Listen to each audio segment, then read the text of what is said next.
मृत्यु एक ऐसा शब्द है जिसे सुनते ही हमारे अंदर एक अजीब सा डर उत्पन्न हो जाता है। इसका नाम सुनते ही हमारे अंदर एक अजीब सी बेचैनी, एक अजीब सी घबराहट होने लगती है। इसीलिए हम मृत्यु का नाम भी नहीं सुनना चाहते। कोई अगर गलती से भी मृत्यु का नाम ले ले तो हम उसे तुरंत चुप करा देते हैं, यानी सीधे सीधे इसका नाम लेने में हमको डर लगता है, क्योंकि हम में से कोई भी इंसान मरना नहीं चाहता। परंतु ये सत्य सभी जानते हैं कि मृत्यु से छुटकारा पाना संभव नहीं है। जन्म लिया है तो एक दिन मरना भी पड़ेगा। मृत्यु का भय साए की तरह हमारे पीछे लगा ही रहता है। हम रात दिन देखते रहते हैं कि हमारे आसपास रोजाना सैकड़ों लोग मर रहे हैं, लेकिन अपनी मृत्यु के बारे में कल्पना करने से भी हमको डर लगता है। ऐसे में सवाल ये उठता है कि आखिर मृत्यु क्या है और मनुष्य को मरने से डर क्यों लगता है? क्या इस भय से छुटकारा पाया जा सकता है?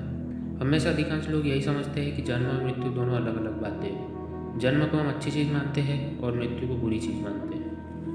इसलिए हमारी समाज में जन्म होने पर खुशी और मृत्यु होने पर शोक मनाया जाता है। परंतु जन्म और मृत्यु तो एक ही है। शरीर के जन्म लेते ही उस शरीर के नष्ट होने की प्रक्रिया शुरू हो जाती है। मृत्यु तो बस उस प्रक्रिया का अंतिम चरण होता है। अगर वैज्ञानिक दृष्टिकोण से देखें तो हमारा शरीर अरबों सेल को मिलाकर बना है।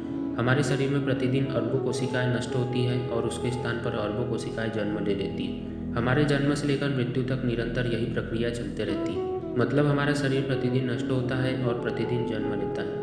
यह ठीक वैसे ही है जैसे पेड़ से रोज सूखे पत्ते गिरते हैं और उसके स्थान पर नए पत्ते निकल आते हैं। परंतु एक निश्चित अवधि के बाद धीरे धीरे एक समय ऐसा आता है जब सेल नष्ट होती है, लेकिन हमारा शरीर नई सेल को पैदा करने में सक्षम नहीं होता है। हमारा शरीर कमज़ोर अवस्था में पहुंच जाता है, जो जीवन शक्ति को धारण करने में समर्थ नहीं होता। ऐसे में हमारे शरीर के सभी अंगों में जो जीवन शक्ति फैली हुई है, जिसे हम आत्मा कहते हैं, वह बाहर निकल जाती है। इसी अवस्था को हम मृत्यु कहते हैं। यदि आध्यात्मिक दृष्टिकोण की बात करें तो हमारा शरीर हमारा नहीं है।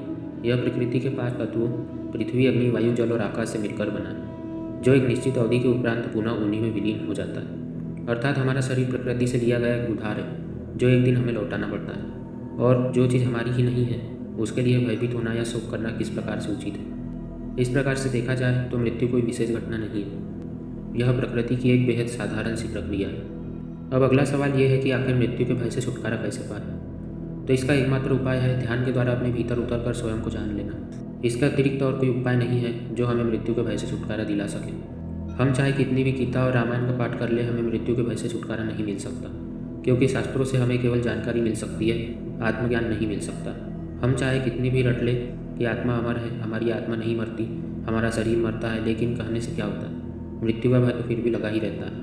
इसी भय से मुक्त होने के लिए हम पूजा पाठ करते हैं, दान पुण्य करते हैं, मृत्यु के बाद स्वर्ग की कल्पना करते हैं। परंतु भय से मुक्ति नहीं मिलती, क्योंकि मृत्यु के भय से मुक्ति तभी संभव है जब हम ध्यान के द्वारा अपने भीतर के ब्रह्मांड को समझेंगे और जानेंगे। तब हमें एहसास होगा कि मृत्यु की कल्पना और उसके बारे में सोचना मृत्यु के भय को बढ़ाता है, और यह भय जब तक समाप्त नहीं होगा तब तक कि आप इसके बारे में सोचना बंद न कर दें।